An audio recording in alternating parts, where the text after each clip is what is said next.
Friends, మీరు ఎప్పుడైనా గమనించారా? ఈ విశ్వం ఒక మనిషిని మాత్రమే టార్గెట్గా పెట్టుకుని పనిచేస్తుంది. అంతేకాకుండా మానవ జీవితానికి అవసరానికి కొన్ని లక్షల రకాల వస్తువులను తయారు చేసుకోగలిగాడు. ఆలోచించండి ఫ్రెండ్స్, ఈ విశ్వం మన కోసం పనిచేస్తుంది.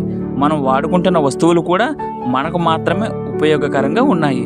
అయితే భూమి మీద మనిషిగా పుట్టిన మనము ఎవరికి ఉపయోగకరంగా ఉన్నాము? మనం ఎవరి కోసం బ్రతకాలి? అసలు ఈ భూమి మీద పుట్టిన మనం అసలు ఏం చేయాలి? దేవుడు అసలు ఏ ఉద్దేశంతో మనలను ఈ భూమి మీద పుట్టించారో తెలియాలి అంటే ఒక్కసారి ఈ లేఖన భాగాన్ని చదవాల్సిందే.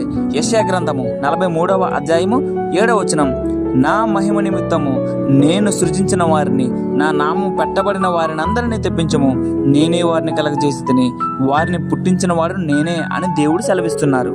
ఆమేన్.